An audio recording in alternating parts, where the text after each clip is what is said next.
Teaching introductory courses. I have a couple of concerns about intro classes. The big concern is what to teach. There's no real reason to hold back when you're teaching an intro course.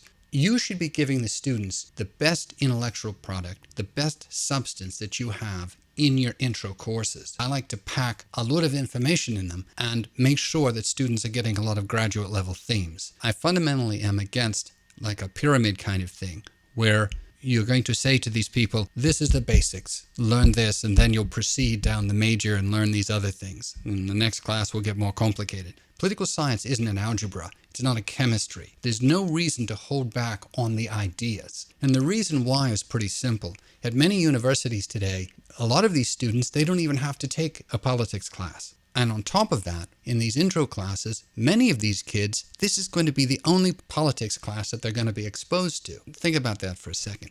You got a kid who's going through college, and he or she's only going to have one politics class. What do you teach that person? What you don't want to do with a discipline like ours is to use the phrase, dumb it down. When political science is stripped of substantive intellectual content, it starts to look like civics. And so I think there's a real problem with holding back. You should give the students the best that you have, where they're going to get a heck of a lot of information and say, wow, now I learned a lot about how politics works in America. I didn't get a moral education. It's not that kind of thing to teach them what their social disposition should be. But you gave them intellectual things, broad-based. You reached into history. You reached into philosophy. You reached into institutionalism, you reached into behavioralism. They understood something about the way political economics works. They understood the way the government worked, how and why the American mind is constituted, what it was like in the past and what's going on. It should be a very enriching experience. What if a student isn't ready for this level of instruction?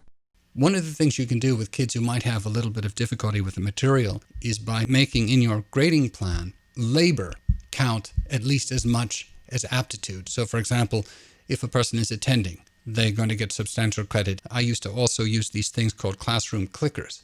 So people would show up and they'd answer polls, keep attentive with the lectures, press things, and you give them credit just for doing that. The clicking is recorded. Another thing I used to do is grade notes. If a person's coming and listening and taking down notes, then you give substantial credit for that. So you can mix in effort in the grading so that the final distribution isn't abnormal or unfair. You can do it. The one thing I want to say is I think it's fundamentally wrong to think that you're helping a student who functions maybe at a lower level by holding back. You're not helping that student by holding back. You're not helping anyone by holding back. The truth is that student also will get something out of the intellectual content, just like the other students will. They both will get something out of it. So if the grading system is fair, there's no reason to hold back. I think it's also not helping the field. You know, if all that political science is basic civics, if all that it is something that you can get on Schoolhouse Rock, or if somebody can go to Wikipedia